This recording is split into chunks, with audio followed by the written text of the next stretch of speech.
This is the Wheel of Time Spoilers podcast. So, Abigail, why don't you go ahead and introduce yourself so we have an introduction for the episode? Yeah, so I'm Abigail. I also go as Abby. Have you been on the podcast before? On this podcast, no, I haven't been on Watch Spoilers before. Have you been on other podcasts before? Yes, I have. I've been on Broken or Spoilers with the radio before. Yes, you have. Excellent. You also made the logo for Broken or Spoilers. Yes, the logo and thumbnail for Broken or Spoilers. And there's stickers, too. Yes. That was cute. And you have a studio, right?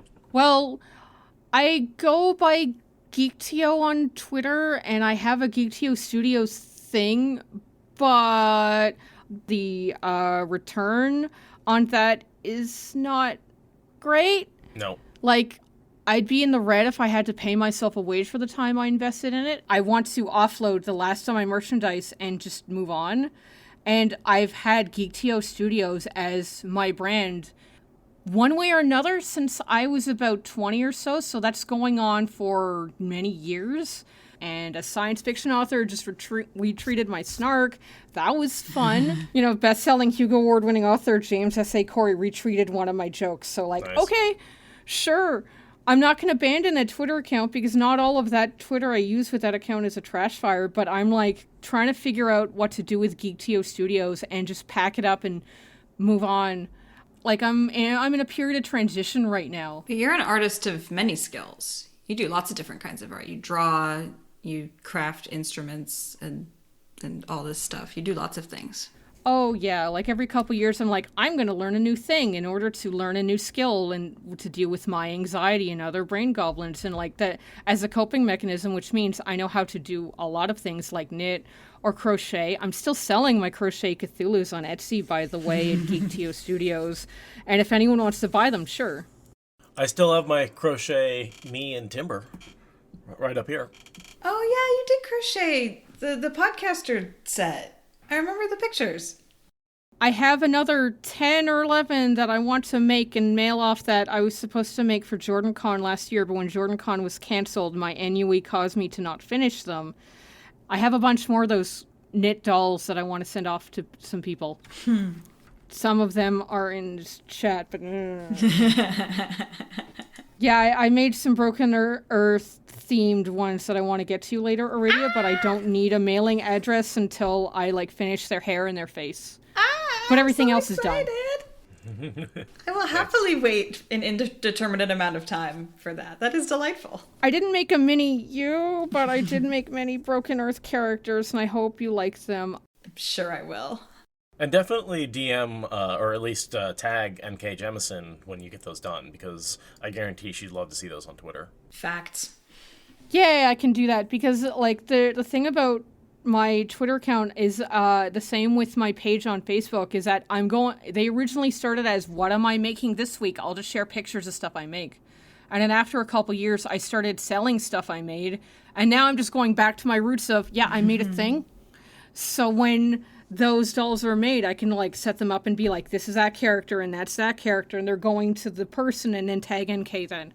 Totally. I mean, she is a big fan of fan art. Like, she can't read fan fiction of her stuff, she said very specifically, but she loves seeing the fan art, so I'm sure Knit Dolls would get a retweet. There's also more writing I want to do this year, because apparently I did a lot of writing last year. That's one of the main reasons I didn't get a lot of reading done last year, is because I was writing a lot. Like, about 7, between May and the end of December, about 6 to 12 hours a day of writing instead of feeling anything else during the pandemic. Like, April sucked, just like it did for everyone else, but I got an idea and I wrote it. And now I have 3 unfinished stories I want to finish this year. And then I just have one last question before we dug into this. How did you find Wheel of Time, and how did you find the podcast? Wheel of Time, I remember being in high school and hanging out with some friends I made through Dungeons and Dragons, and one of them said, hey, you like Lord of the Rings, Abigail. You'll like this other series. It's even longer. It's Wheel of Time. And I thought, oh, okay, I'll look for it in stores. And then later that day, oh, look, there's this weird teal-colored, no painterly art on it at all, but it's like a really cheap paperback. So it's like, hey, I'm a high schooler with no job yet. This is the kind of price I can agree to, as much as the cover is like this weird blue gem thing and it's like ugly teal on the cover. Sure. And then I went back to that friend's place after touring the university and they're like, oh, you bought the book we recommended a few hours ago. Okay. And at the time, Winter's Heart had just come out, so this is around 99, 2000. I remember finishing Lord of the Rings before that and going, yeah, but I want longer books. Lord of the Rings wasn't long enough. But like that friend, he's an engineer and he built shelves into his walls, so he has a floor-to-ceiling bookshelves of paperbacks in his house. I feel that. Wow, that's one of my people right there. He has thousands of books. Now, the other reason I bring him up is because at the time that I started Wheel of Time, we were all reading Wheel of Time and rereading it as the new book came out, and we would all talk about it. And it's just, that D&D group, I think, is the main reason why when I found out about Dragonmount and the forums, I have 5 people I see every week in person to talk about Wheel of Time. I don't need to be online. What's JordanCon? It's not that big of a deal. I have all these people in Meatspace I talk about every week about Wheel of Time. Like, so now with these people that have known each other for 10 or 20 years in the fandom, I get feelings of missing out that I didn't try harder to get into internet spaces because I had so many people I knew in person to talk about Wheel of Time theories and things with. I felt that too. I had friends for the most part I could talk to about Wheel of Time, and so even though I was into Wheel of Time back then, I really didn't see them as vital, and it was only later that I sort of wanted to join the online community that created the podcast. Well, how did you find the podcast? Okay, so I didn't get an ad on Facebook, but I remember this is one of the 2 times I was doom scrolling on social media that something really good came of it.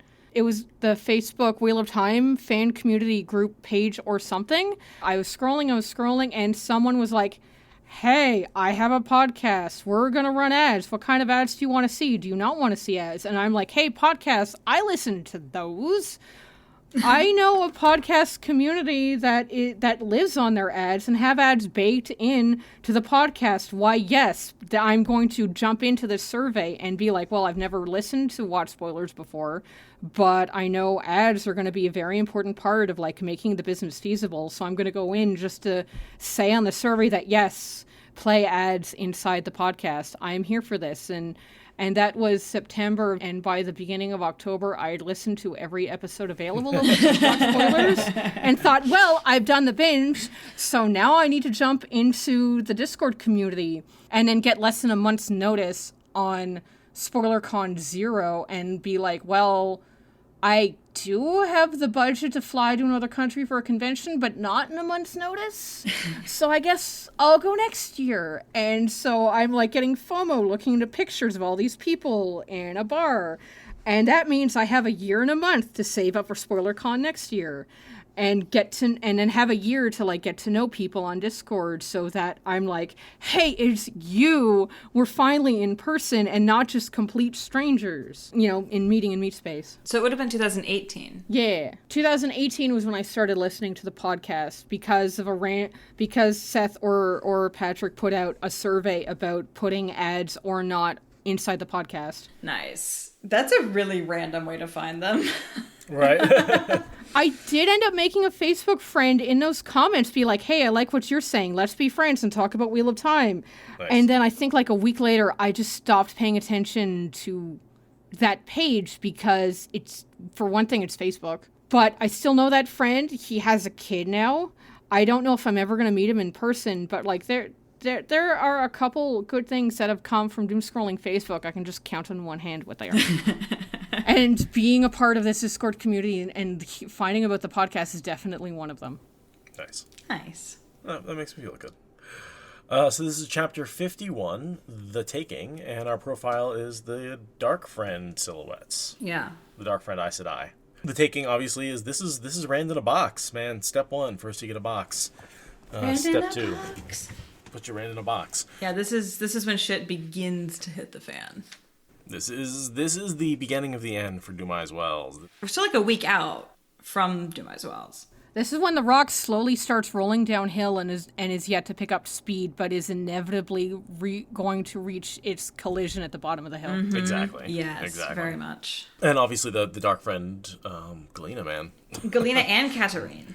And Katarine. Got 2 dark friends and 1 not dark friend in the trio of named sisters in this chapter. Yeah, so it's not a good situation. This is a very orchestrated by the Black Aja kind of situation.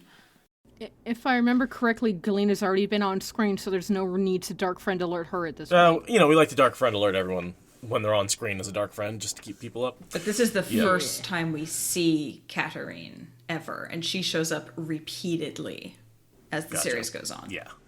Oh, I missed it. She escapes from Dumai's Wells and gets back to the White Tower and helps torture Egwene, and then she ends up going away with Masana and getting killed. Katarine, this is where she shows up, but she keep your eye out for her. She's very. Well, I like the parallel that she gets a chance to torture both Rand and Egwene. Literally does the same thing to both of them. They share not just the general torture, but specifically who administered it. Clever catch.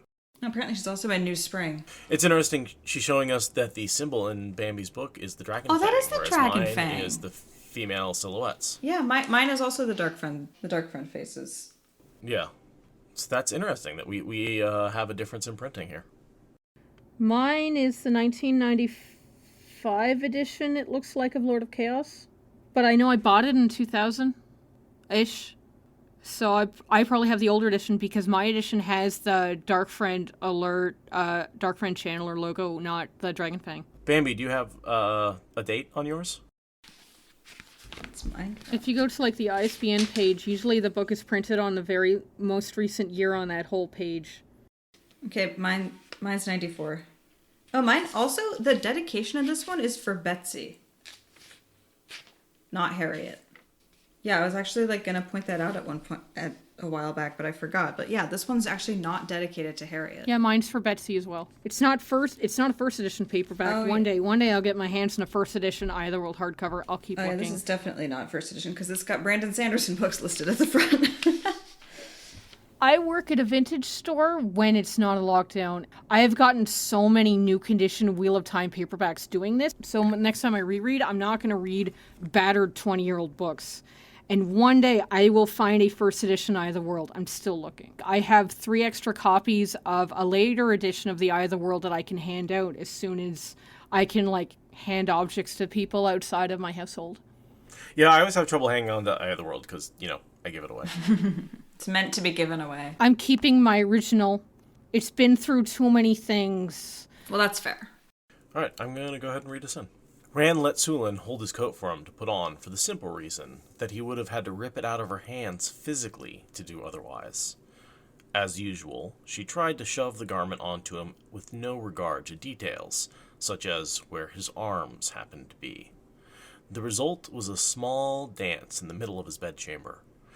Luz Theron cackled with a sort of mad delight, just loud enough to be heard. Samael, oh yes, but Demandred first. First of all I rid myself of him, then Samael, oh yes. If the man had had hands, he would have been rubbing them in glee. Rand ignored him. Be respectful, Sulein muttered under her breath. You did not show respect to those Aes Sedai in Camelin, and you saw what came of it. The wise ones, I've heard the wise ones say things. You must be respectful. My lord dragon, she added, as an afterthought. At last he managed to wrench the coat on the rest of the way. Has Min come yet? Do you see her, my lord dragon? Picking imaginary lint from the red silk, Sulein began doing up his buttons. It was faster to put his hands down and let her. Min will come when she comes, if she comes. Sorelia will be done with her in the tents when she is done. Suddenly she peered at him sharply. What do you want with her? You hardly want your bottom pinched while the Aes Sedai are here. There was no hidden smile this afternoon. My lord dragon. Sulein. Just a servant telling him exactly what she thinks. I love the dressing him feels very much like dressing a toddler. I love how he doesn't like it, but she won't let him make it stop. She's such a mom. I forget if Sulein ever actually tries to feed him or just threatens him with it. And just tries so hard to be a bad servant for her shame. It's hilarious. I don't think she tries to feed him, but she definitely threatens it. So probably an earlier chapter based on the coming events of would my Lord Dragon like to be spoon-fed his broth or some such in an earlier chapter. It gets leveled at him. But yeah, she's great. Passive-aggressive, try-hard servant. But I mean, I can understand why. Because she's a maiden and decided to meet her toe this way, but okay.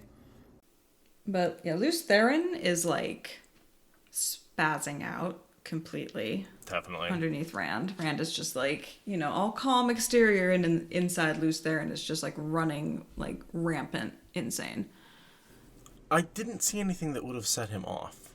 Yeah, no, I think he's just getting close to the surface and very awake. I don't think there's anything triggering that.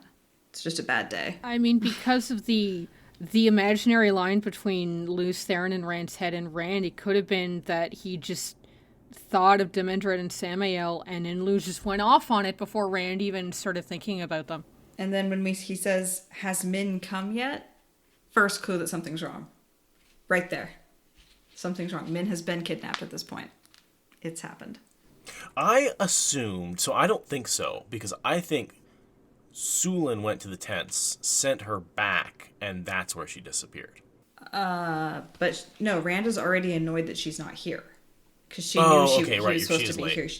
Sorelea, like, that's something he's thinking about the whole time. Is like, Sorelea knew, Min knew, why is Min not here? Like, I made it very clear.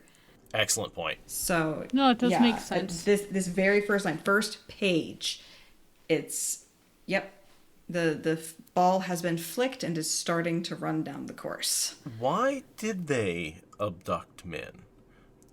Is it just because A she's... lever. Literally what he was scared of, that people would use her against him because of his relationship with her? I don't think so, because they don't have much of a relationship yet, but Elida is the one ultimately ordering this thing to happen, right? And she knows who Elmandretta really was with respect to Swan and the whole vanishing the day that Swan also vanished after the coup. So I think that she was ordered, that Min is being captured because Elida has an interest in her with respect to Swan. I don't think it has to do with her connection to Rand. Well, I mean, it does, but Elida doesn't know that. I don't think Elida would have any idea about Min having any kind of relationship with Rand if even other people in Kyrian aren't really sure, except the maidens, probably. But yeah, Elida knowing about Elmandretta means that she could have walking orders on anyone out of the tower if you see Min, bag her and bring her back to the tower. So they're like, hey, two birds, one stone. And then, and in a later chapter, it's like, oh, you care about Min. We can use this. They aren't afraid of using that, but it's not why they grabbed her in the first place. And it obviously goes very badly for them the first time that he sees her in the camp. Like, they don't use her on him until after it accidentally happens, right? He doesn't see that until days onto the road. Right, they don't want him to know. So yeah, so it's not meant as a lever because they don't use it until it accidentally gets pulled. Yeah, so it probably was about walking orders of grab Min if you ever see her to get to Swan. It just so happens that the people that grabbed Min also grabbed Rand and then figured it out in transit. Pretty much. The next thing I've got is this really cool conversation between Rand and Sulein. How long? He asked as she turned to go. There was no need to say until what. Her hesitation showed that she understood. At last she spoke, calmly and firmly, not grumbling at all. Until my shame equals theirs. She looked him straight in the eye for a moment, the Sulein of old, if with longer hair. But just as quickly the mask returned. I love that exchange. They just get straight to the heart of being Aiel and then go back to being dragon and shamed maiden. Man, the whole Luce Theron going off on Demandred. Sorry, I keep coming back to that point, but I have to wonder if we had a theory that maybe Luce Theron thinks that Tame is Demandred, whether he is or not. Like, Luce Theron thinks that. Mm-hmm. That was my... I remember reading those points. Yeah. His hatred for Mesrim Taim is so strong that I could see Luce thinking he's Demandred, whether or not that was a thing that was going to happen until Jordan changed it. Like, Luce definitely has this kill him with Taim. I agree.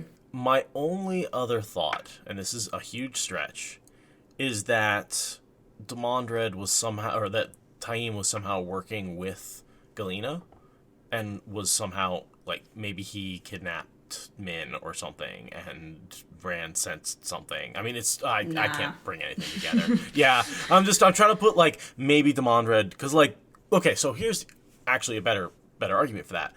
Demandred shows up at Dumai's Wells without any information, so clearly he is in on this as a dark friend, right? You mean Demandred or Taim at Dumai's Wells? I keep saying... Yeah, you're not Demandred, helping your case Taim. if you can't keep the names straight.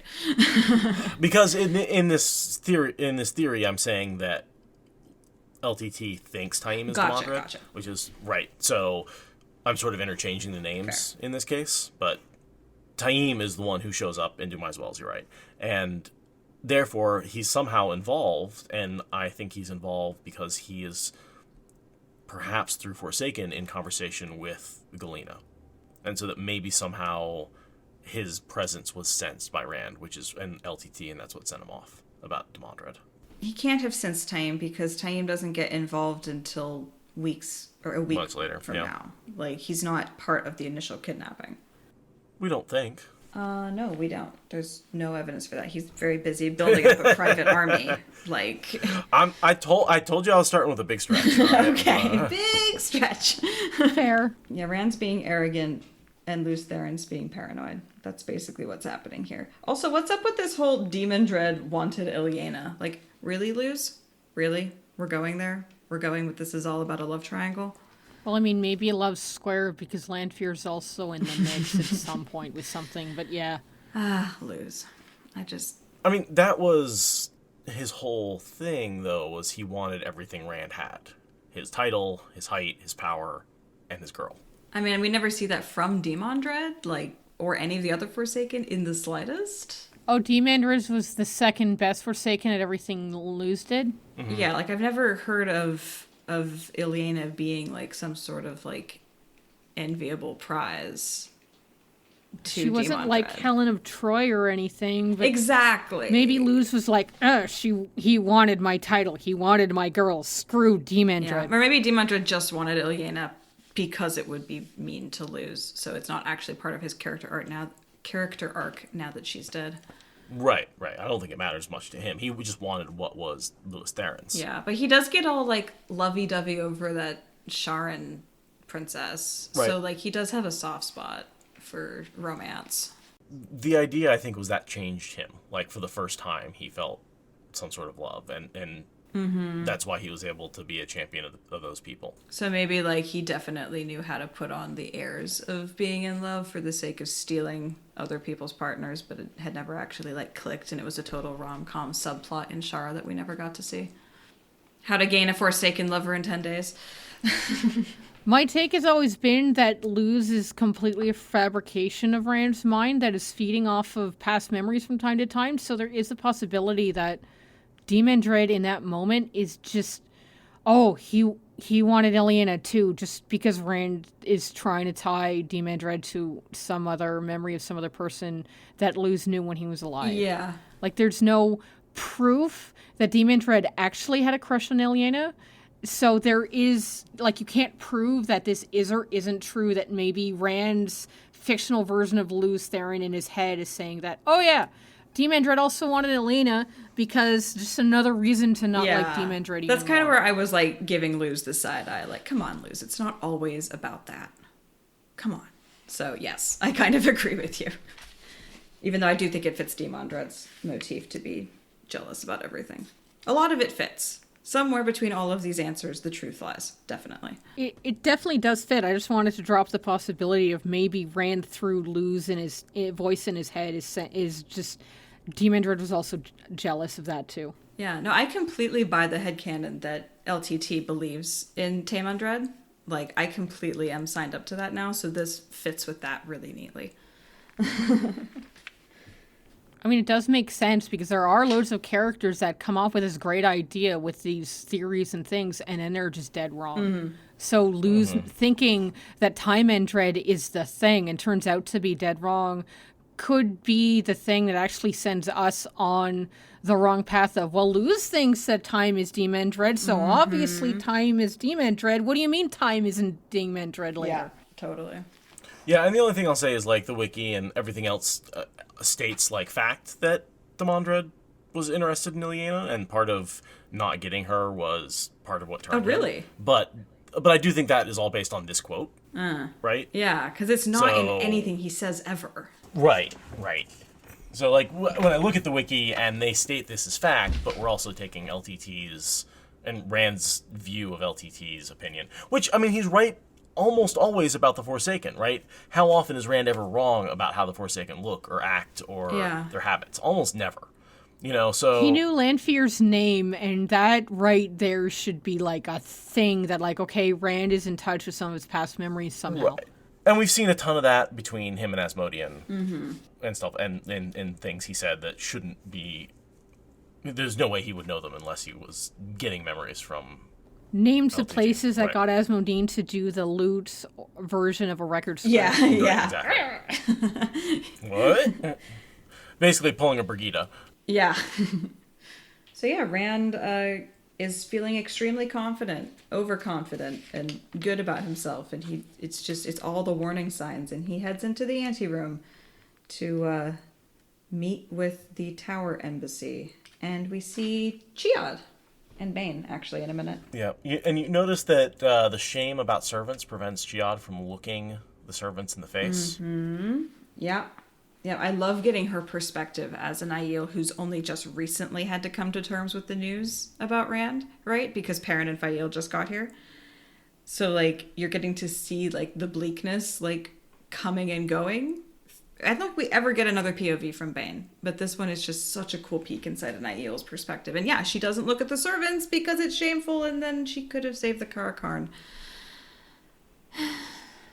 Yeah, and when I saw Chiad in this chapter, I figured Bain would be there later, and later in the chapter we get a Bain POV because they're just two halves of the same whole. I was looking up on the wiki, like, what do you mean there's no search results for Bain and Chiad? Why am I not...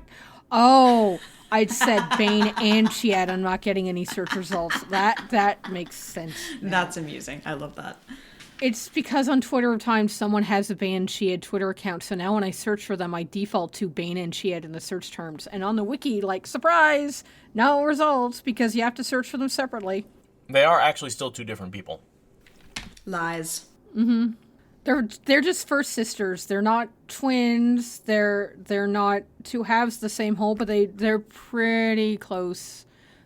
As close to being two people as you being one person as you can get as two people. I don't know if that was something that was planned from the beginning or it just happened to work out that way of the Aiel have shame for looking in the servant's eyes, so they could not tell that there were so many Aes Sedai walking into the room to meet Rand. Well, I mean, in fairness, they also use their cloaks to hide their faces from Rand. I mean, like... Yeah. Well, we also see when they're leaving, the two Aes Sedai get in the faces of the guards. And they're like, look at me, don't look at them. Yeah, and that's a very effective way of keeping their attention off of the other women. It gives me the impression that this whole entrance and exit was like maybe not planned from book one, but just pulled off masterfully by Jordan in terms of setting everything up and then setting up the characters to plan well enough to be able to pull all of this off as well and make it believable. Oh, yeah. These are Aes Sedai. They'll use what they've got. This whole book is them basically planning this thing out, right? Is watching, and the whole, like, jumping back and forth. Like, we spend, like, 6 chapters watching him jump back and forth just to set up the believableness of his disappearance. Yep. I mean, this whole book is set up to make this just an out-of-nowhere abduction. Mm-hmm. Robert Jordan had to plot all of this out and write it. So yes, it's the Aes Sedai plan, but it's like I still feel like Robert Jordan is writing that. It's that thing that I think either N.K. Jemisin or Okafor was talking about, where when you write a lot, you start looking at other stories as a writer. Mm-hmm. Yeah. And I'm coming at it from that perspective as well, of just, well, Robert Jordan does it so well. And, like, all those chapters before this that he wrote is those characters earning that this plan going off so successfully so far. Absolutely. Totally nodding. But at the same time, I love the little bit of misinformation he puts in here with the first exchange. A pity your green sister is not here today, Galena said. His eyes whipped from the serving woman to her. All three Aes Sedai were staring at him intently. How could they possibly know about Alana? They don't. They don't. They have no clue. It just happens to be green. Yeah, they're thinking about Egwene. The mysterious green sister. Well, they don't know it's Egwene, but I know it's Anne Channeler. Yeah, because she was there all hidden that one time, the first time that they brought the chests in. Oh, she poses as a green to the wise one, so it's probably rumor floated about that there was an unnamed Aes Green wandering with the wise one. So when Egwene was using Rand's Mask of Mirrors, they're like, that's her, but they didn't know it was Egwene. And they also thought it was Moraine posing as quote-unquote Egwene, call me Egwene type thing and call me green. Right. And that she wasn't actually dead. And so when she says a pity your green sister's not here today, Galena thinks that's Moraine. And Galena was 100% convinced that sister was Moraine. Oh, because that emphasis on the word green. That's why it's in italics, is because she's like... Also, when Galena says that, Rand is like looking at the servants bowing down in concentration, carrying those heavy chests, and Galena's like, I'm going to call him out on something that we know to draw his attention back to me. Oh, by the way, I know about your secret green sister. Stop staring at our servants that are secretly Aes Sedai. Totally. Mm-hmm. But yeah, we get... So they walk in. Right, Rand is in the room, and then these three walk in. So it's Katarina, Coiron, and Galena. And that's 2 blacks and 1 gray. It's not a good time. And they come in with the chests that become jokes and memes and props for all the rest of the entire community forever. This is one of the chests. The box? These are the boxes. Aurelia, when I was reading this chapter, I don't remember ever coming across the name Katarine in this chapter in particular. I gotta agree with you there, but I don't remember her appearing. Yeah, no, so it says Coiron glided in, followed by Galena and another raven-haired woman. And then on the next page, she takes the dragon scepter out of Rand's hand and says, put this somewhere, Katarine. It might make an amusing souvenir for the Amerlin. Gotcha. I think Katarine, the quote-unquote raven-haired Aes Sedai, is only mentioned the once, so when I was gleaming through this for characters, I just glided over her name. Yeah, no, she's very in the background, but she comes forward later, and you're like, oh, this bitch! Right, yeah, no, I totally missed her presence. But she has very long, dark hair, hard eyes, and a sharp face. Strong in 1 power, stronger than Varen. Born in 950, so she's about 50 years old. She's in New Spring, actually. Yeah, and I think Coiron officially steps down from being in charge of this delegation as soon as Rand is either in the box or in the house. But I mean, she's in charge as far as this meeting goes. But then that's it. The Red Aja, i.e., Galena, take over at that point. Yeah, because she's a gray, right? It's gone from a negotiation to a kidnapping. So of a male Chandler. So this is the Red Aja's bag. Red Aja's niche. I'm failing on the wheelhouse. Yes. In wheelhouse, influence, skill set, something. Jurisdiction. Yes. I wrote a lot of words last year, but when I talk, words fail me sometimes because, ironically, it's easier to write than it is to speak, and I can always sound clever or in a future draft. Oh, yes.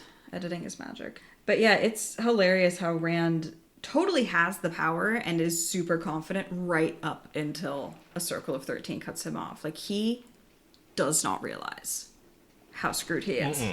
I believe a Circle of 13 means that even if Rand channels as much as he can, they can still block him. Oh yeah, no, for sure. It doesn't matter what kind of Terangrial he's got or anything. There's just magic number stuff happening there. But he just doesn't get it. He thinks that they're gonna buy him. He thinks that they're fools. He thinks that they're arrogant. He thinks that he's fucked. It's just bam, right there, like a sluice gate. The line, it's like a sluice gate. It's just cut off. He runs right off a cliff like a cartoon character. I don't remember. I don't think he mentions that he has the tiny man Terangrial in his pocket or something here, so I don't think he does. It wouldn't have helped him, but I don't think he has it right here. No, he does. It is. They do claim they take it with him, and it is actually something they pull out later. Oh, so he yeah. has it on him. Keep it as a trophy or something, so he probably gets it back after the battle. So I actually read up on the he doesn't get it back right after the battle. It is actually recovered significantly later and returned to him, and then he gives it to Loghain for the last battle. It's actually one of those little. I was trying to figure out what happened to it, but it does disappear for quite a bit I forget the name of it. Yeah, if it's yeah. the little green fat man or something, or if it's just the guy with the sword across his knees. Just the fat man on Grail. Yeah. The warrior Buddha. That's what I think of it as, is the warrior Buddha. Yeah, totally. Yeah, the one where I believe the tip of the sword gets stabbed on his hand at one point. Yep. Yeah. And then, he gives it to Tame because he's going to be using Kalandor and can't use multiple on Grail at the same time. Tame or Logain. Logain, sorry. A time when at some point before the end game, Taim is a Dreadlord at that point, so he wouldn't have handed him anything special. I meant Logain, for sure. Here you go, Logain. But yeah, he's just like, hey, you're a mannequin channel. Have this nifty toy. It's been with me for a while. It's my favorite pistol, but I need this bazooka now. So, and the whole reason that Rand acts like Wile E. Coyote with the ground pulled out underneath him is he just has this assumption that there are only 3 Aes Sedai. Yep. And that he just can't get it through his head that they sneaked in more Aes Sedai, and like, you're screwed. Yeah, he's very slow to figure that out. Yeah. Because he's confident. He's overconfident. He thinks he knows what he's doing. He thinks he knows his abilities. He thinks he's ahead of his enemies. No, my man. No. And then he basically almost lets loose there and take over with this line about one of them had to be able to reach Saidin. Mm-hmm. One of them had to be able to break a buffer held by only 3. That's Lews Therin talking. Yep. Like, Rand is reaching that point of, like, accepting anything to escape. I mean, this is really what the box does to him, is it brings him and Lews Therin a lot closer together. And it starts here when he gets 13 circled. It puts him on the edge of insanity. That, like, he basically, if Lews Therin takes over, that's when he goes insane. And so this whole stress basically puts him on the verge of insanity, and he barely fights it off and almost gives into it. And if it saved him, he might have. Right, yeah. It's like these Aes Sedai think they're just capturing him to keep him safe, and instead it's like they're juggling with a nuclear bomb. Yeah, it sounds like, reading the rest of the chapter, that he holds on to the flame of the void for the rest of the time, and other than just not letting control completely slip to Lews Therin, that might be the only thing holding him together at that point. Just meditatively being like, I'm going to just keep feeding the complete existential anxiety into the flame. Just keep my emotions and blind panic, because being in a position where you have no agency and you can't escape and you can't do anything about it is honestly pretty traumatic, and you can't start unpacking that until you get away from that situation. So the flame of the void is just holding back that fight or flight instinct that could send him into a blind panic or rage or something, because until he's freed again, he's not really, Do My As Well is over, he's not really free of the situation at all. So the trauma is mitigated by the flame in the void at this point, and I don't think he ever lets it go for any of his waking hours. Yeah. If anything, it helps him keep distance from the pain, too. Yep. Distance himself from his body. Yeah. Well, how much of a failure is Coirin? Well, As a Grey? I was just sitting here thinking, like, I kind of feel bad for her in this moment as she steps up to Rand and is like, it's a pity it came to this, you know, all of this stuff. And she's flanked by 2 Black Aja members.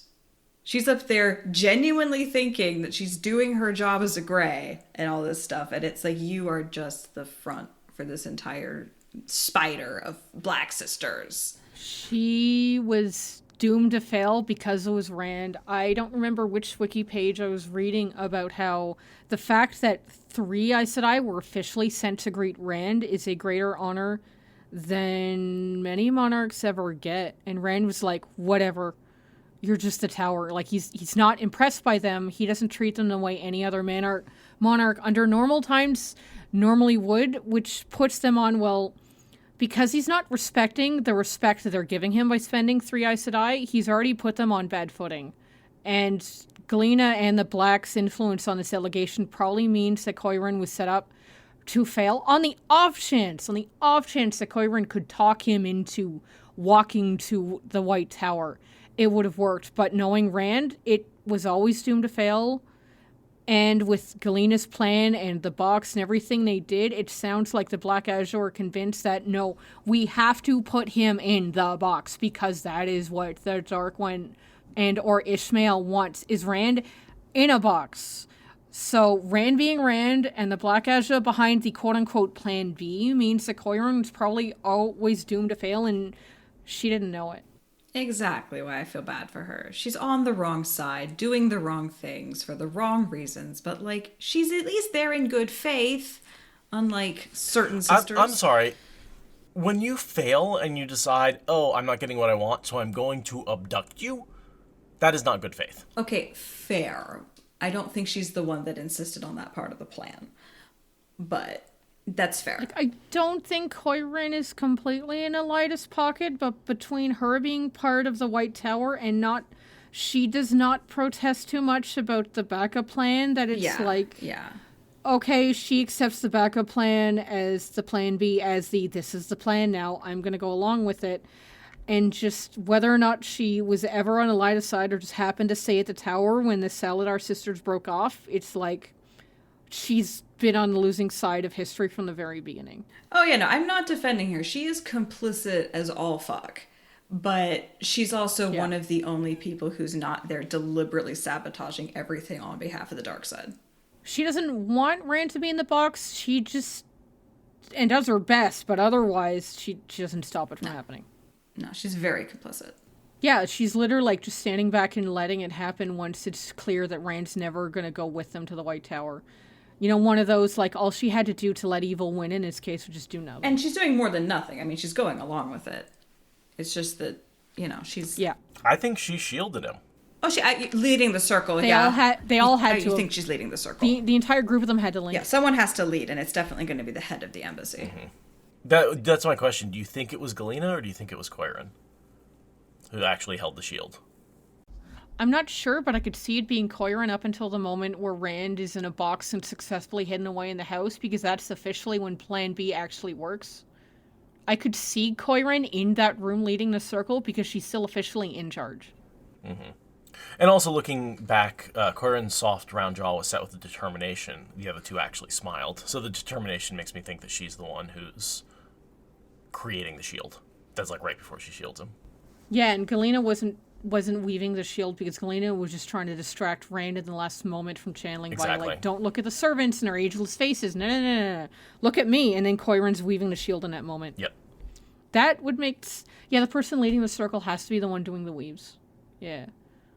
I don't remember if it's Rand going in the box here or Rand arriving in the house secret and quote-unquote safe that Galena officially takes over, but the transition of who's in charge of the embassy is happening this chapter. Yeah, she takes over here. Does the Dragon Scepter ever show up again, or does that completely vanish in Dumai's Wells? I don't remember. Does have the Dragon Scepter as he comes back into Cairhien. He's holding it quite a bit, threatening in the whole, like, yeah. So he does. I don't see chatter about it on the wiki for the Dragon Scepter for Dumai's Wells, but he is holding it when he meets Semiraj. So he does get it back at some point. No, and he's holding it when he comes back to the city and he sentences the queen, or the quote-unquote queen, strips her of her rank. Oh, yeah, because the Aes Sedai from the tower are, like, chattering, because they don't just take Rand, they set all of Kyrian nobility up with, like, hey, by the way, there's going to be a power vacuum today, so you... And so he walks back in clutching that as, like, a symbol of his power. Yeah. Like, the Aes Sedai really planned this out. Yeah, the only way the nobility would have been able to just have an easy transition of power is if the Aes Sedai were, like, doing Aes Sedai words and being like, the dragon's gonna disappear for a bit, and maybe there's gonna be a power vacuum, and maybe we're gonna help you set up his queen while he's gone, and he might never come back. Ooh, but you won't catch us outright about the plan until, oh yeah, you're gonna be queen, so of course you'd want to keep it. I don't remember if that's Covalier or Colaver. Someone else in Cairhien. Colaver Saigon. Yeah, Colaver. Thank you. I was blanking on the name. She's annoying. Now, she didn't know about the box, Rand in a box plan, but she definitely went along with it in order to be queen in his absence. Yes. They promised you wouldn't return. They promised. I didn't remember offhand. I just assumed it was Covalier because it's Covalier behind everything, so she would have been the best one to approach for something like this. Yeah. And she assassinates a couple of her competitors. Yeah. Like, the same day as the kidnapping. I believe. Min saw a lot of blood on nobles' faces and stuff, and a bunch of those people are stabbed and poisoned. I would not be surprised if that happens as soon as the White Tower delegation leaves the city in a way that Kovalier knows, oh, Rand's gone for sure, time to grasp power. Yeah, that's how it happens, right? Like, Berylane comes in with news of one of the dudes being stabbed, and then Dobrain comes in with news about something Colliver did, and like all of that happens because it's 3 days after the caravan left the city or something like that, and it all yes, it's very well orchestrated. In all my chatter in the opening, I didn't mention that I've read the whole series something like 11 to counting the audiobooks, it's something like 11 to 14 times I've read the series over the years, so I don't remember exactly what happens when, but like, oh yeah, Kovalier, her. Yeah. I remember her, all the death and murder she gets. She knows how to get power. She doesn't know how to keep power from Rand. But nobody knows how to keep power from Rand. Nope. So they leave the room in a very carefully orchestrated way, distracting Bain and Chiad. Intimidating them. Yeah. Mm-hmm. Yeah, Bain point of view for this one. And also holding their eyes like a magician. Holding your eyes for the trick going on behind your back. These eyes said I know what they're doing. Then this line, Bain was not afraid to die. She only hoped she would have time to veil first. I love Aiel. Oh, they're the best example of being terrified, but also swallowing that fear, putting it deep down, and grasping their spear ready to attack. I love it. So brave. Also wear your mask. Also wear your mask. It's the bravest thing you can do. And then this whole sentence that Galena says. Oh, yeah, Or is it Katarine? It's Katarine, and it's funny because my first several times through the book, I figured this character couldn't be or wasn't a dark friend because it's all true. Mm-hmm. In hindsight, she's totally a dark friend. She's just keeping up the facade of being Eyes to Die and sticking to the truth reflexively. Yeah, and it's barely the truth. Right. But each sentence is technically true, just if you read it unrelated to any of the other sentences. And, like, they totally would be coming back if he comes back, because that means he escaped, and they need to deal with that. Nothing she says here is untrue. Not even, like... We're not used to people leaving rudely, implying that Rand just bamfed off back to Andor or whatever. But it's true. They're not used to people walking away from them rudely. That doesn't happen to Aes Sedai. Yeah. Each statement is objectively true. Strung together, it gives a very false impression. Mm-hmm. Normally, kings can't even demand the audience of 3 whole sisters at the same time. Oh, gee, look at the respect they're lauding on that monarch with that many Aes Sedai. Mm-hmm. You know, but no, Rand does not give a fuck. But it's also like, oh, well, if he can't be bothered to meet with us, we'll just leave. Is like, okay, red flag. He's the dragon reborn. Their patience is going to be as infinite as it needs to be. If they're going to leave, that's a sign. That's a sign. Mm-hmm. And Berylane is the one who figures that out. And they did work everything out of, maybe the day we take them, we don't just leave today. Yeah, it's very clever of them. We'll hang around a bit and then just, well, if he comes back from Andor or whatever, we'll come talk with him again. Otherwise, he can come get us. Meanwhile, he's in the basement, and then they're like just slowly walking away with Rand in a box. I mean, that's why they've been channeling. Yeah. The fact that they have that thing set up for weeks and then they stay there for a few more days it's so clever. They almost get away with it. Just to hold up the facade. Like, I know they're called Taravallan witches, but just the magician look over here and nod at the hand actually doing the trick is like, I feel like Aes Sedai are competent enough to pull off that sort of thing. I just don't expect to see that kind of trickery from an Aes Sedai. But then when the majority of the people in command of this group are Black Aja, of course they're like full of fucking tricks. Mm-hmm. Yes. And magician, like, look over here kind of bullshit. Yeah, malicious magician. So then I think we switch to Perrin's POV. Yes. Poor Perrin. Perrin's having a day. Mm-hmm. He wishes he was where Rand is. No, you don't, Perrin. No, you don't. Well, I mean, if he was where Rand was, he wouldn't smell Fael. Which would make him sad. Yeah. It would also make more sense, but yeah. So Perrin's with Loyal and Fael, and Nandera comes in looking for Rand. And this is when we get the whole, like, the maidens know that he sneaks away, but they let him get away with it. But now they're getting a little worried, so they're checking in with his friends. Right. This is the sort of seeing that basically the scheme worked. Rand's thinking, oh, they'll notice. Meanwhile, we're like, no, they have no idea. Because you've been Like, you going fucked behind up. their backs and they know it and they let you get away Right. with it because you're a willful child. Like up to 12 hours at a time, and 12 hours is more than long enough for them to like wrap him up in the basement in that time and wait a few days. Yeah, totally. And like, okay, it's 12 hours most of the time, but what if it's longer? What do you do? Like, what do you do if he goes away for longer than that? Nothing. You can't, like, chase after him. You don't have the ability to make portals. You're just stuck there waiting. Yeah, and you've been desensitized to worrying about him because he always comes back. Even if he always comes back after 12 hours and then comes back after 3 days, they're just sitting around like, he's going to come back eventually. Why look for him? He's not missing. Just Rand just got played so well by these guys. Damn it. Now, and Rand, I don't think was initially supposed to be transported in the box the whole way. Correct. It was initially there, a box big enough just to sneak him out of the palace. And then but it's only once he's killed some warders that he got put back in the box. Yeah, the box was just to sneak him out. But he's so stubborn that they're like, no, this will be the perfect crucible for the entire trip. Well, it's also, he sees that Min was also taken. And that's when he kills the warders. Right. Because, of course, he freaks out harder for her than for himself. Right. So the whole thing is, if Min hadn't been along, they probably would have just transported him outside of the box, not tortured him nearly as much. And he wouldn't have killed warders with his bare hands. Exactly. You should try not killing warders with your bare hands if you don't want to be stuffed in a box forever. But then I wonder if the Black Sisters would have found some other excuse. Probably. I mean, like making him compliant for Elida kind of thing. Galena did say she intended to deliver him on his knees, begging for, permission to pee, basically. So. Yeah. I just had a thought. I think it's Stephaneos is a guest prisoner of the White Tower around the time that Egwene is a prisoner and becomes a Mirlin, and I believe she sends him home with like a care package at that point or something. Right. Depending on the circumstances of the kingdom that he used to be a king of and forsaken or something, but that's not my point. This isn't the first time any Aes Sedai have kidnapped a king. Nope. They've done this before. I don't really think about it. Like, well, Martin Stephaneos was like, visited the White Tower. Why would he visit the White Tower?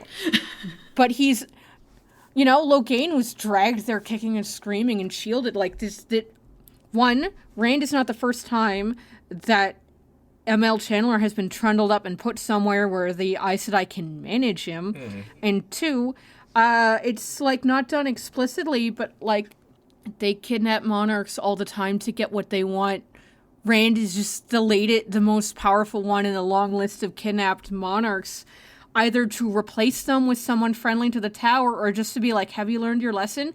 Yes, Aes Sedai, you can be king again now. But in Rand's case, he was always going to go to the White Tower and never leave and become a tool of the Black Aja or the White Tower or both, and just never leave the White Tower until the last battle. And just, I don't know why I didn't think of this before, but like, it's not that they're Black Aja, it's that the Aes Sedai kidnap people to get what they want, and they've done it before with monarchs. Maybe not these Aes Sedai, but like they've had thousands of years to do this to get what they want. Well, right. I mean, yeah, Elida's currently got 2 kidnapping plans in action, right? Rand and Matt and Stephaneos. Those are simultaneously both Elida's plans. So yeah, she's not afraid of kidnapping people. And hell, the entire Black Tower. Yes. Well, back when they think it's like a couple of guys and just send 20 sisters there or whatever, they'll come back by Saturday. 50, yeah. Yeah! Great job! I think Elida undermans the trip to the Black Tower because I don't think she can believe the number of channelers that are actually there or how powerful they are. Mm-hmm. Yeah, she doubles what she thinks she needs, and it's still totally not enough. And I don't think Elida is capable of believing just how many people are actually there that are channelers. And like, a double. No, it should have been 10 times and still might have failed. Oh, yeah. You need to overwhelm. They had 100 male channelers, and you need probably 2, 3, probably 3 Aes Sedai minimum per. On average. Don't think the White Tower Unbroken has enough people to manage the Black Tower. I and agree. It was split at that point. And Elida is taking everything for granted and underestimating everyone. Well, they sent enough channelers to handle Rand. There is that, but that guaranteed that he would be shielded.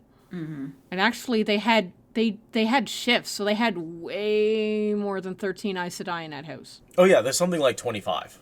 Or 40 or something. It's obnoxious. It's an obnoxious number of sisters. Well, way over the number.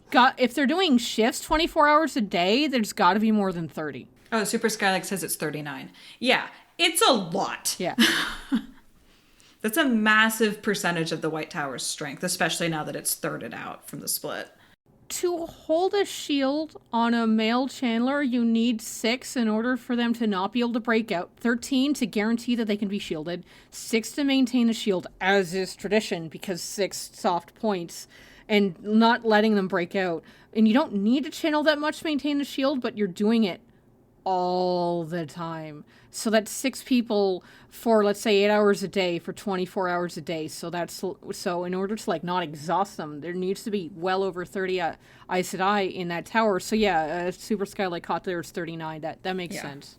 Plus you need a couple, add 2 to that for shifts of physical bonding. Mm-hmm, right, yeah, because you have to put all your strength into a shield, not split it. Right. And you can't tie it off. Right, he isn't able to break out until they tie it off, and that's why their tradition says never tie it off. And they wouldn't do that aside from the fact that Perrin and everyone else goes piling in to make Doom Eyes Well is a very distracting situation. Yeah. As is tradition, turns out that it's one of those traditions that, no, this is how it works, otherwise you're going to fuck it up. And then the knots become hard points that can then be poked at and ripped open. And I always assume those are the knots that tie each individual's power to the shield. Yeah. The joining point between the person and the effect or something. I don't remember if they're slippery or if the soft points is just he's feeling an invisible wall and it's a hexagon, and then they're soft and tying the knot makes them hard, and hard is something that Lews Therin teaches him to work with. Yeah, the slipperiness has more to do with the unweaving, which is not relevant. Yeah, the unweaving. The gateway unweaving thing. So there's no slipperiness, just softness and hardness. Yeah, it's just a knot that's tighter or looser is kind of how I think of it. And then he bursts some of them and crushes others. Because in Doom Eyes Well, there's something like 2 or 3 knots that he unties, and then he busts out and then stills whoever's still holding the bond at that point. Yeah, the ones he crushes, he actually stills. Right, so he has to crush the soft points, right? So he explodes the hard points because those are hard, calcified shields. They resist and crack and fracture. Yeah, but then basically once the people sense that he's breaking out, they seize, and 3 of those points become soft again. That means they are being held. They aren't just tied off. And so then when he crushes the soft points, he's actually crushing their ability to channel because they have all of their power into that. So badass. Don't have a handy metaphor that works for the soft points, but I do know that the best metaphor that works for the hard points is that they become brittle, which Arady would probably have a better understanding of the word brittle when it comes to things like crystal and glass and how easy it is to break them. I mean... I don't know how to explain brittle, but I think you do better than me with your background. Oh, it just like glass. Yeah, just it shatters without directionality. And it doesn't bend or anything like that, right? We see shields that can bend and stretch. There's the Sea Folk apprentice that can make shields that are really bendy, and then there's also a kin who has a talent grade ability to stretch her shield around someone. Yeah, I think she's really weak, but she can shield Nynaeve on her own because her shield stretches against her force. But that's different. That's the actual shield. That's not tying it off or anything like that. Yeah, that's an active shield talent. But yeah, the knots make the shield brittle, i.e. become a point of failure or breaking point of the shield. Yeah. Which is how Moghedien got out. Exactly. You can do that. If it's become, like Seth said, calcified, then you can do that. But yeah, as long as it's still more alive and bendy, it's... I still think it's a certain amount of skill to even go at the knot for sure. And untie it, because I don't think anyone can do that. And Moghedien and Rand are both powerful and experienced when they get to the point where they're untying or breaking knots. I think you also from studying the one power, you would know things about that. So a Forsaken or LTT is going to know it better than Rand, but then Rand of course has a bazillion years in that chest to figure it out with nothing else to do. So my pushback on that is Asmodean. Oh, Lanfear says that you have to be able to accept pain in order to escape a shield. which Asmodean can't do. So yeah, you're right. It's not just knowledge-based. There's also a bit of tolerance for discomfort that I'm surprised Mogedion was able to put up with, honestly. But I mean, it's to escape, so I could see Mogedion taking any amount of pain to escape any trap. Like right, chewing off your own leg to get out of a trap kind of thing. The analogy I was going to use, yeah. Oh, that's funny. I was about to say that Mogedion seems the type that she would chew off her own hand to escape a trap if she knew she would escape. Okay, so we're in very strong agreement. Mogedion would sacrifice a lot to guarantee escape to a relatively safer position. Yeah. And then Rand, of course, is suffering so incredibly much when he experiments with this that he probably doesn't even notice the pain of getting out of the shield because he's, awash in other sensations. A combination of that and the desperation of just have to get out. Yeah, so we don't hear it even mentioned because it's like way in the background of his consciousness at that point. Okay, yeah, all right, fair.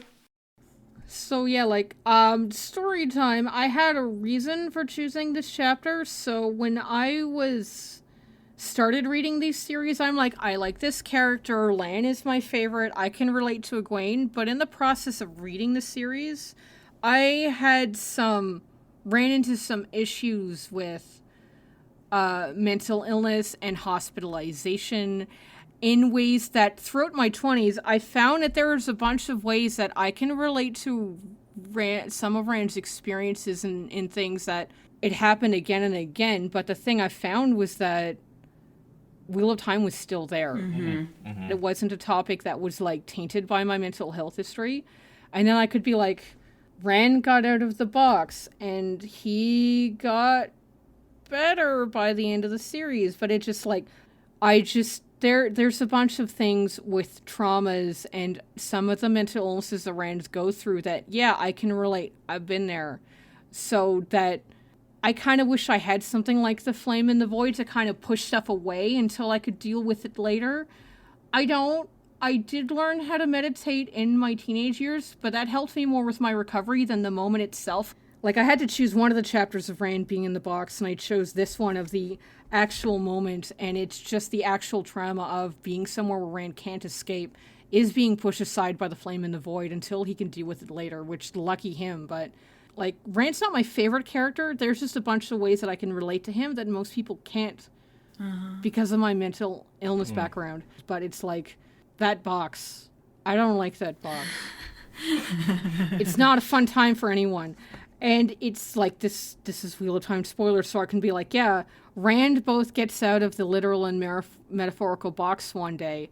I remember listening to Streams of Gold. I was glad that Rand got to the other end of his trauma and his mental illnesses, and he just didn't have to deal with it anymore, and that was good for him. I wasn't at that point in my recovery when I read that part of the story. Mm-hmm. So I remember feeling jealous of I want that. Yeah. So I had to do the real life version of, I didn't get a Streams of Gold moment, but I did get a very long climb to better health. I can relate to Rand, and of all the chapters of this book I had to pick, I figured this was the best one where I could try to not take too long and not tell too much, but how I can relate to Rand. I learned a lot, but I still wish I didn't have to go through it. Right. How do you feel about how Sanderson sort of handled Veins of Gold and this sort of idea that there's just this moment where you can overcome mental illness? That it's one of those things that I obviously haven't talked about yet because we haven't gotten there, but it's one of those things where I'm man, it does this almost erasing of the mental illness by having him come together with his other personality and just accept it. Always felt not unearned, because it is a very earned moment, separate from actual mental illness. That moment is earned, and because the world has magic and a combination of Streams of Gold and Ta'Veren and Nynaeve is this world has the power to deal with mental illness if it comes from the taint, because Nynaeve can literally cut it away. But a mechanic of, oh no, you don't have mental illness anymore, it's all cured, is a bit ableist in a way, because there are some mental illnesses where at this point the client is depressed. At this point, they're no longer depressed. That is not my experience, because my mental illness is chronic, and this is going to be a forever issue with meds I'll be taking every day for the rest of my life. And to say someone to come up and be like, oh yeah, you don't have mental illness anymore, I'm like, that's not true. That's not how this works. It doesn't work that way. And that's something I felt too, as a much milder form of, pretty severe anxiety, but still a much milder form of mental illness. Like, it's never going to go away. I'm never going to get better. I take medication, I manage it, I deal with it. Yeah. But it's never something that, like, oh, I'm cured and I'm never going to have to think about it again. No, that's just not how minds and mental health works. Yeah, I agree that Brandon Sanderson's handling of Veins of Gold feels like a disingenuous, like, almost deus ex machina solution, which is, like, fine. It's the end of the world for the savior, but, like, at the same time, it's easier to follow up until that point, and then after that point, it's really hard to empathize with his process, because, yeah, I don't think very many people have anything approaching a Veins of Gold moment in personal issues or mental health issues. Like, it doesn't feel relatable in that moment, or how he is after that. No, it's not. It in the context of the story, it's earned for Rand, but I have a vague memory of reading that moment and crying and wishing I could have that moment and crying because I know I'm never going to get it. Not a one everything is cured moment. No one's going to come up to me and wave a wand or use Taviran or Veins of Gold and be like, you're not mentally ill anymore, Abigail. That I knew that was never going to happen. And I had to get used to that. And one of my struggles was I saw my mental illness as an enemy. And, well, I believe the word that is used now is mad, as in not angry, but like literally like madness, as a kind of non-ableist self-identification label. That's not like a non-prejudiceism label, which when I dug into Wheel of Time, it's when I thought, well, if I have almost a construct that I project onto, that when I'm mentally ill, or that's the other me that's in the driver's seat, so I look at Luce Theron and go, that's the construct of Rand's mind. Convince me that I'm wrong. And it wasn't until I joined the Wheel of Time Spoilers Discord that I'm like, hey, these are people I can get into it with. Because when I was in recovery from my mental illness, I had lost touch with a lot of those D&D guys that I used to talk Wheel of Time with. And it wasn't a singular moment, but it was when my mental illness is not my enemy. You know, honestly, that does sound like Veins of Gold. It wasn't a singular moment. I spent a long time coming to peace with this isn't something I need to fight. This is something I need to accept. It is kind of like Veins of Gold in that I've accepted this part of myself and I don't fight it anymore. I don't antagonize it. And it's not a singular choice, but a pattern of behaviors that I established over years. The thing that makes Veins of Gold ableist is that from this moment, you are Rand, a bundle of trauma and insanity, and Luce Theron is an aspect of you that is crazy and apart and separate from you. And then one moment later, everything is okay and everything is fine and Rand's not mentally ill anymore. And it's turning that into a singular moment is earned in the story, but in real life, it doesn't work like that. Even people who dust themselves off and are never mentally ill ever again, it is a transitional period over months or years. And that's where I would have liked to seen him struggle with some of the Veins of Gold aspects during the last battle or in between Veins of Gold and the last battle, and have that whole, at least spread it out over the time between Veins of Gold and the last battle, and have him sort of come to that final conclusion in the last battle to help him defeat the Dark One. Yeah. I haven't read it yet, but I know that someone has written a fic of just after the last battle, Rand starts decompressing. And that could be decompressing the trauma. And he might have Veins of Gold, but he hasn't forgotten all the trauma that happened to him. And, that I could see. But Rand would have the foresight to know enough of what's happening that I don't think he'd be a danger to himself or other people, but it would not be a fun time post last battle. He just needs time before he goes back to anyone he knows. It kind of reminds me of, like, after you fly and you, like, get home and your body relaxes and then, like, a week later you get sick. Both because you've been exposed to a bunch of germs you're not used to, but also just, like, the stress of flying and then finally decompressing. All the stress of the trip comes, like, flying back into my body, and all the stress hormones flood my brain, and all of a sudden I feel like crap. You know, as the post-con crud, for those of you who've been Jordan Con. The post-con crud is a combination of catching the cold or the flu as well as decompressing from all that emotion. Exactly. So it could be one, the other, or both. So people talk about socialized medicine, and I'm like, okay, silver lining of my whole mental breakdown, I got put at the front of the line. It just came at a cost, but I got it. A shocking concept that people should not need to be in crisis before they get what they need. And if anyone thinks that is listening to this and, well, maybe I need to talk to somebody about something, it's so hard to call to ask for help, and especially when you get a wall of a wait list, but do it. Do it now. It's 2021 when I record this. Just the stress of 2020 makes me suspect those wait lists are going to go from 1 year to 4 or 5. Yeesh. So if someone thinks they need help, get on that, because the sooner you call them, the sooner you get on the wait list, the sooner you get off. It's hard, especially when you get a wall of, yeah, we'll call you back in 12 months. But, like, it would have been better to have been done yesterday, but today is better than never. Sounds like no you're saying. It does. Oh, I didn't mention my nuggets of wisdom thing. Like, a couple reads ago, I sat down and I wrote every bit of wisdom from the entire series. And, while I'm here, I may as well write down every poem and every song. And there's, like, every bit of wisdom. Unfortunately, I didn't write down every page reference for every time someone says the wheel weaves as a wheel will. I only wrote it down the first time, and it's my ring. And the first time Land says that death is lighter than a feather, duty is heavier than a mountain. Those specific quotes I only wrote down the first time they appeared, not every time.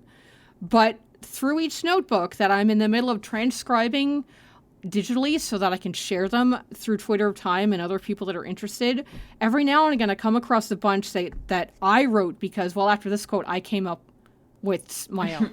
And like Linny, you get old enough, well, I'm not as old as Linny, but like, you pour over nuggets of wisdom long enough and you can be like, this is mine now. Delightful. It sounds like something an Ogier said, but like I'm taking credit for that one right now. Nice. So you're actually an Ogier. That's what we're getting from this. I mean, I'm Brown Ezra on the Discord while I adjust my glasses on my nose. So So true. yeah, makes sense. But yeah, that was a bit of a story time. But oh yeah, no, I really appreciate you sharing that with us. That was really relatable, and I know hard to share. So yeah, thank you for sharing with us. Really appreciate that. Yeah. I'm sure that there's someone in the audience who's like nodding vigorously. Several someones. I think there's a couple of people here. One or two, several someones. Yeah. All right. So I think I want to go ahead and wrap up the chapter. Hurrying along the dust-covered street by the great stone house where the Aes Sedai were, Sorelia could barely sense them still channeling inside. She could only just sense it because she could only just channel it all. But that was not why she ignored it. They had been channeling day and night in there since their arrival. None of the wise ones wasted any thought on why any longer. Sorelia certainly had more important matters to think of now. Back at the Tree Killer's palace, the maidens were beginning to grow itchy over Rand al'Thor, muttering that the Karakarn would have some explaining to do when he returned this time. Sorelia had lived a great deal longer than any of those maidens, longer than any other wise one, weak in the power or not, and she was uneasy. Like most men, Rand al'Thor went when he wished, where he wished.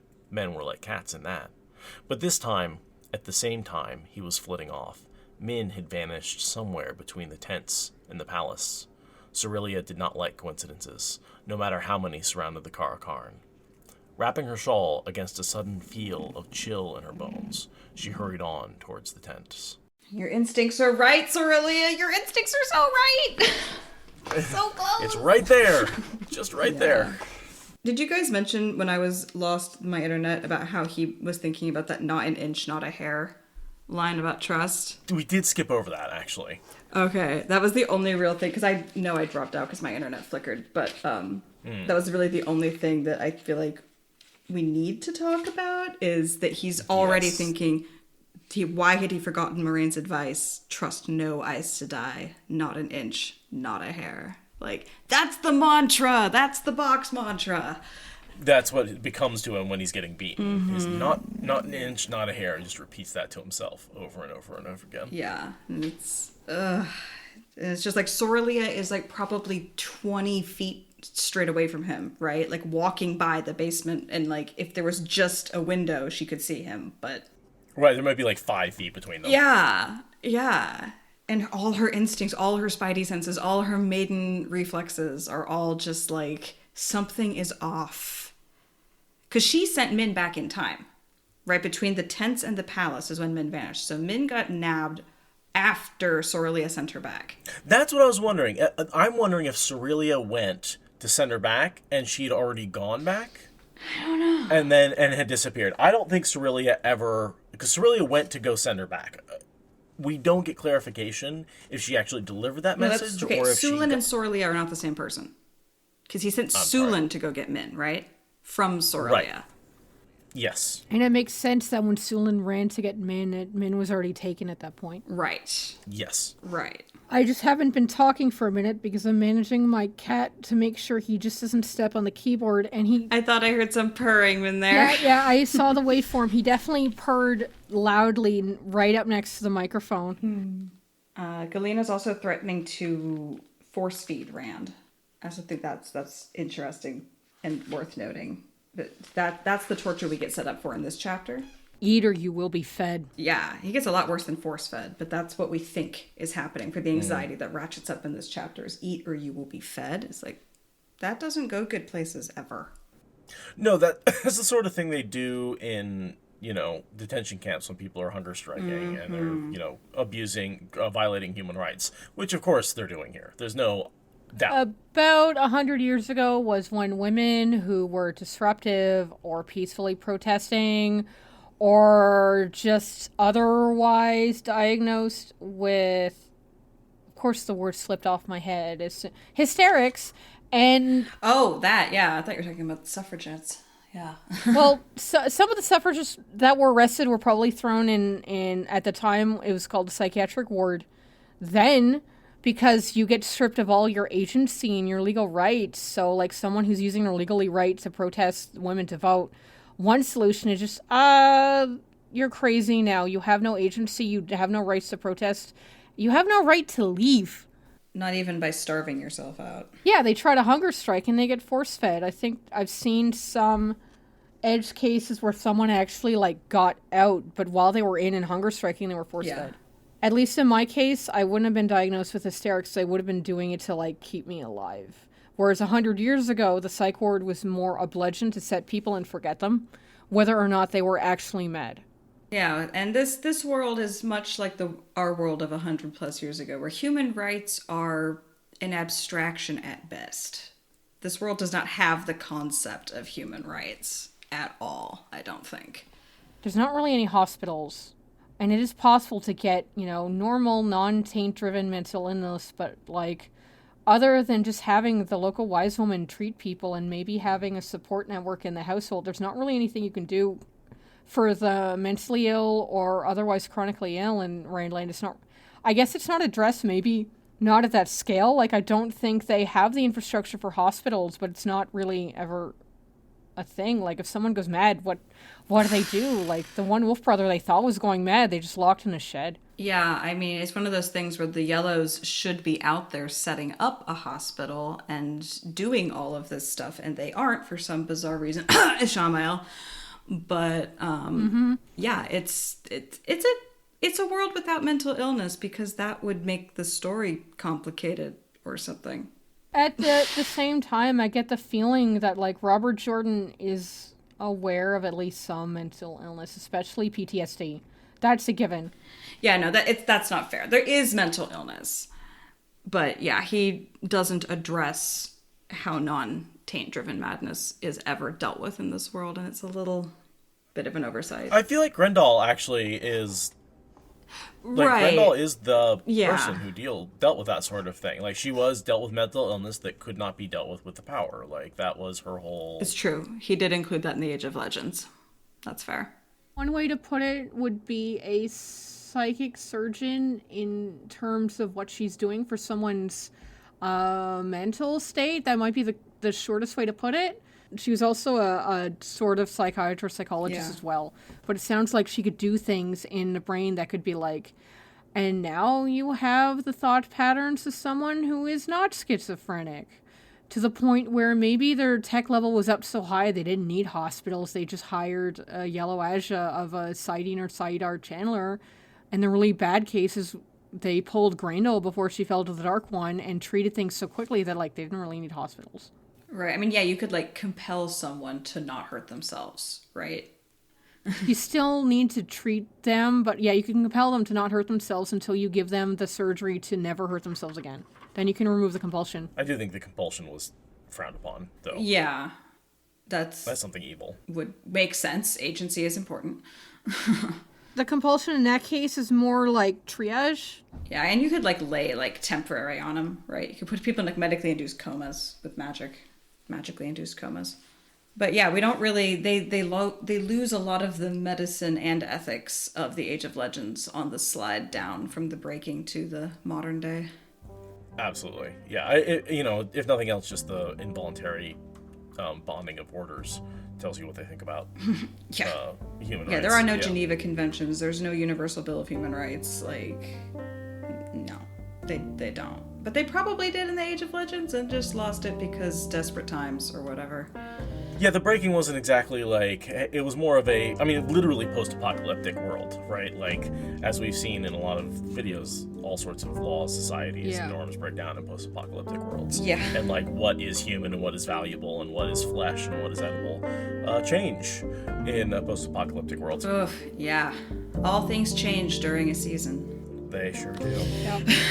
And modern day Randland is the world mostly pulling itself together with the Dark One nipping at the edges trying to undo humanity ever climbing back out of the hole again.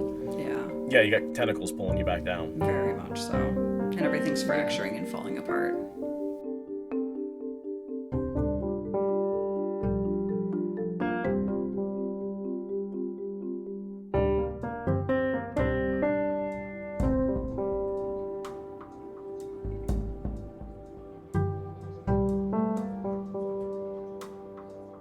Yeah, and that the one of those two people that recommended me, you should read Wheel of Time, you'll like it.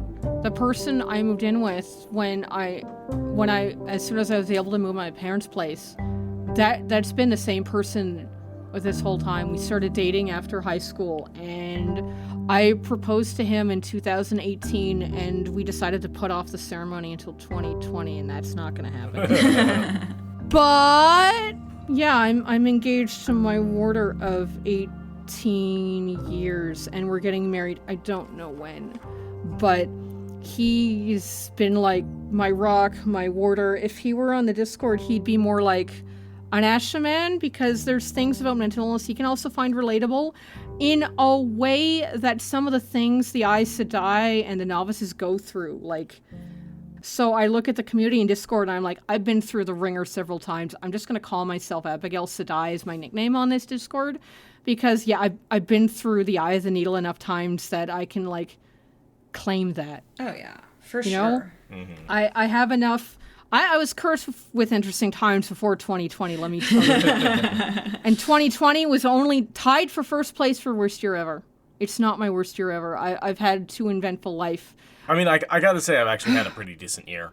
I can't, I understand why it's like, there's been bad things about it, but like, I buried my dad last year. That's a bad. After my warder, he is my other emergency contact. So when I actually go to all these specialists and doctors in person, I have to go through and strip my dad's phone number from the emergency contact list, because they're going to get this number is not in service, or somebody else. Oh, man. Right. That's heavy. I'm just like, I'm too young to deal with this stuff. At least he didn't die of coronavirus, but like, still, he's still gone either way.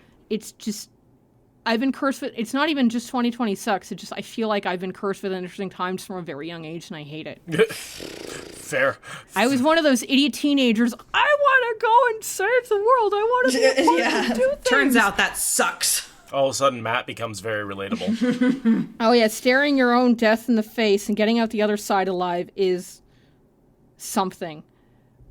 I've had a very eventful life, and I want off this ride, but I want to keep living out of spite, so I guess I'm stuck in this until I get to the very end. Yeah. And I have people with it, because I have my warder, I have you guys, I have other online communities and other friends. I have local friends just as soon as we're allowed to hug each other again. This is a bumpy ride, and I want it to stop. Yeah. But the other way to look at it is, man, you've had a run of, like, bad luck, and, you know, not that you deserve good luck, but, you know, random shit happens. There's as much chance of next year being good, you know, and it seems like you're in a good place for that, right? Like, I am. I've had some weird disruptions with all my health insurances, but everything is sorted out so that I'm in a really stable position.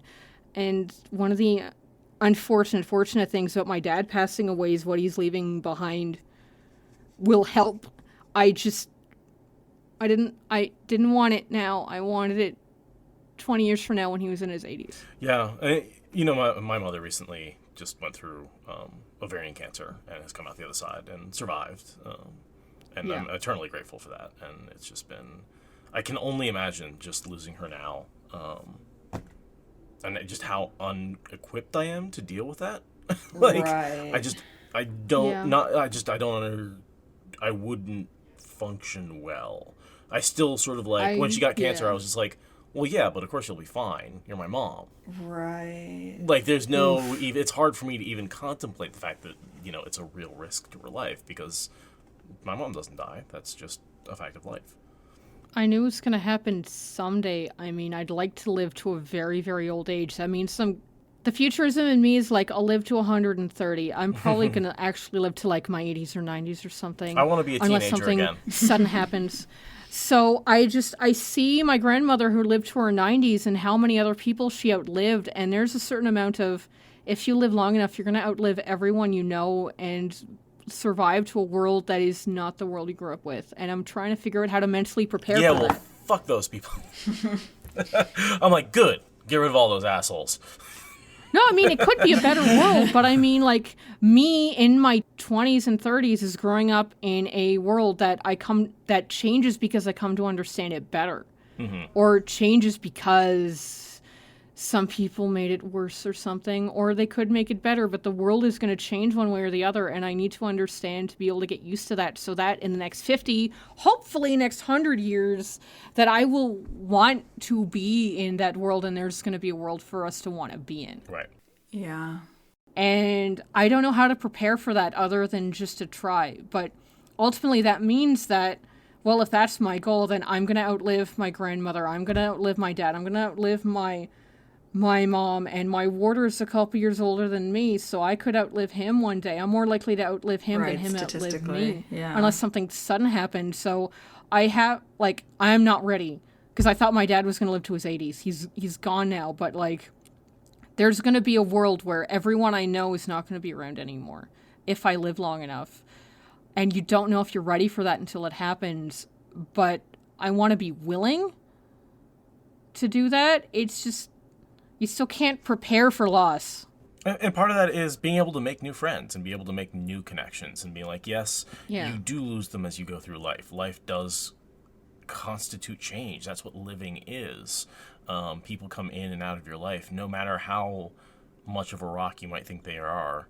Friendships change. They go away. In my 20s, I have a lot of friends that I thought were good friends that either left me because of my mental illness or let fade away because I was afraid that I was too sick to be a good friend anymore.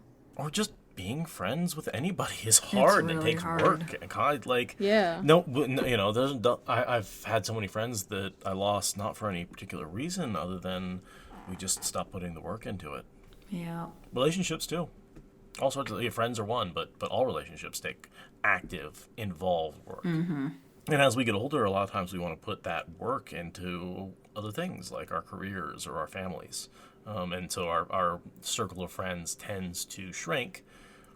And, you know, if you're out there looking for friends and everyone's friends group are shrinking, it can be very difficult to bring, you know, start a new friend group and bring new people into your life. And so it's one of those things you have to constantly be searching for, because people will leave your life. And if you don't make an active effort to bring new ones in, you know, you'll find yourself alone very, very quickly. Yeah. Yeah. Like, I think the statistics is that in your 30s it's harder to make friends. But, I mean, in your 30s, you're not necessarily in college. You're definitely not in high school anymore. And high school and college is a really good, like, stew pot to just, hey, let's go hang out. And then 5 years later, you're going to their wedding. Mm-hmm. And that happens a lot less organically as you get older. And some jobs are like, you either don't want to make friends, or the company is nice and toxic and doesn't want you to make friends at work. And my job does not discourage people from making friends, but it's minimum wagey and grinding enough that after work, people just want to go home and sleep. Right. They don't want to hang out. They don't even want to get drinks. Someone had she made free mojitos for anyone that wanted to come. And there was like 2 of us there that went because everyone just wanted to go home after work. Yeah, and a lot of times, like, I'll hang out with people at work, but I don't want to hang out with the people I work with directly, you know? I want to hang out with people in the other department. Because the people I work with directly, well, I'm just going to talk about work with them. Right. That's the last thing I want to do when I want to relax, yeah. My specific department, I'm a department of 1, so I don't really talk to anyone except they need something or I need something from them or side chatter or something, so I don't socialize for hours at a time.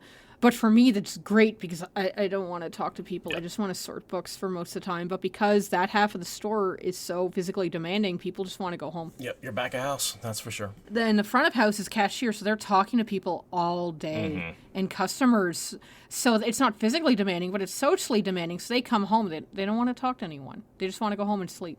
But you know what the best way to make friends is? Just join a Discord server. Talk about Wheel of Time or something equally niche.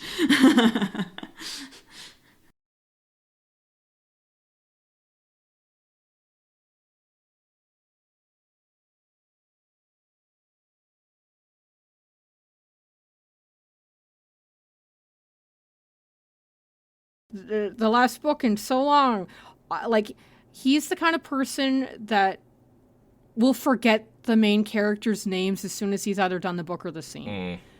He doesn't want to be like, I don't know who we're talking about unless we talk about what they did.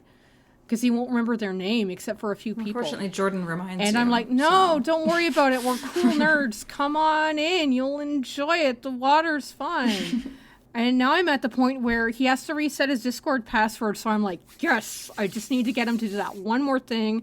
And I can invite him here and everything will be, well, maybe not fine, but like better because it's, he'll never go to a party, but he's the kind of guy where, no, I'll come with you. And if you don't find anyone you want to talk with, I'll hang out with you. And when you want to go home, we'll go home kind of thing. So I want to be like that for him for the Discord because there's a lot of cool people here that he could meet and maybe show pictures of his bookcase that would make everyone drool because of just how give us the pictures. Floor to ceiling paperback bookshelves just Hey Bambi and hey guys. Satanis, hello. Hope you're feeling okay. Me and Bambi had a great episode of the last one. It was more of a sort of quiet interlude, the calm before the storm. I got to hang out with Bambi during that one. Oh yeah, I forgot that was why I didn't have highlights in that chapter. Of course, duh. Yeah, I look forward to hearing that one. What was I doing? I was busy. Oh yeah, it's definitely a very zen episode, you know. Yeah, I'm sorry to have missed you, Bambi. I'm sure it would have been really fun, but I'm sure you guys make great content. The Warder's birthday needed to be celebrated. Yes. How did that go? Tell me all about it. We just stayed home. I mean, it was just a matter of he took a 3-day weekend and watched a whole bunch of science documentaries. We spent like all day Saturday on YouTube watching the science documentaries, and it was actually really fun. Yeah, I also celebrated my Aes Sedai's birthday this weekend. So we went camping on the beach. Oh yeah, I saw the pictures on Instagram. So it was an interesting experience camping on the beach in January. Turns out it was raining and the wind was blowing. So I set up a tarp over the tent, and with the rain fly and a tarp under the tent, we actually stayed dry and warm the whole night. Aw. However, when we woke up, we were surrounded by a moat of water. Oops. There was, like, to the point where the grass wasn't coming up over it. Like, if you take a step in it, it comes up over your boot and into your ankle, like, deep water. So the fact that we stayed warm and dry actually is kind of remarkable to the tent building skills. But then, so we got up, we went for a long walk on the beach. Timber had a fucking great time, and then we threw everything that had gotten soaking wet in the back of the car and drove home. That sounds so wonderful, though, honestly. Yeah, and then spent all day just recovering, showering, and letting things dry out. Oh my god, that's the best. When I was in my last year of my school of going to college, we had that same experience on the coast. We were on the coast camping. We got hit by a literal monsoon, and we all woke up surrounded by water. Half of our tents were leaking. And so we decided to bail out a day early as a group. So it was like 15 adults and all of their gear just like shoved into these vans. And like we went screaming to Central Oregon to the next spot where we could stop. And we just set up all of our tents and there's just sand everywhere. It was awful. It was like some of the most intense weather I've ever seen on the coast. Like, we were actively watching the water rise around our campsite, and our teacher's like, so you guys want to leave, right? We're like, yes. Yes, we do. Sounds like you had something slightly less intense, but pretty much the same thing. Well, I mean, it was basically that weather. I just feel like I had good protection set up. Like, I had a tarp set up to really, like... The tarp tent was a good idea. Yeah. Yeah. So the tarp... Because there's a dominant wind coming off the coast, and so by setting the tent up at an angle, I could deflect most of that up and off. And then also have the water running down the back into the low area. Where exactly were you camping at? Cape Lookout. Oh, yeah, you're telling me. Yeah, North Oregon coast is gorgeous. I mean, it's all gorgeous, but I like that area. It's about the closest place you can... It's, like, directly west of Portland. It's about as close as you can get and to Portland and be on the coast. If that makes sense. I want to say that it's got... Is that the place with the really long peninsula going out into the ocean? Or is that farther south? I think it's further south. Okay, that's further south, yeah. So many capes. They're named such depressing names. It's like Cape Disappointment, Cape Foul Weather. Lookout isn't bad. I mean, other than unless you're like, look out for that rock! Yeah. It's all named by very tired Lewis and Clark style expeditions. Finally at the end of their journey. Like, they got to the end of the journey and just said, fuck it, we're calling it Lookout Point. Pretty much. Yep. Yeah, a lot of the names I hear they sound very tired. Very exhausted. There are no spoons left. I remember LARPing live action role playing in 2018 on someone's property in April, and it rained Thursday, Friday, and Saturday, and the parking lot they had set up was half covered in gravel, but only half. And Saturday afternoon, they ended everything because someone noticed that cars started sinking into the parking lot. So it was like, I don't know, 20 or 30 people. So we had shifts of as many people as could push the car, which is like, I don't know, 30 or 40 people. So we managed to get everyone out of there eventually. And a few people were in just the right place at just the right time to go neck to ankles in just mud from the back of the wheels from those cars. Wow. Good times. And we're like live action role players. It was just a team. And I mean live action role players as a thing because, like, it's effectively field games and team building exercises. So when you have a flight sergeant in charge of 40 people, you know, you can get pretty organized with shouted commands so that everything works in time so that the last car got out and no one got trapped. We didn't need a tow truck to get anyone out. And they were afraid that a tow truck would be so heavy that they would get trapped. So we just used human bodies to get everyone out of there. And I think that was an apocalyptic LARP, like post-future, end-of-the-world science fiction kind of LARP. So I think that session got called the Mudpocalypse. And we decided to never have a session at that property in April ever again because it gets so wet in Southern Ontario.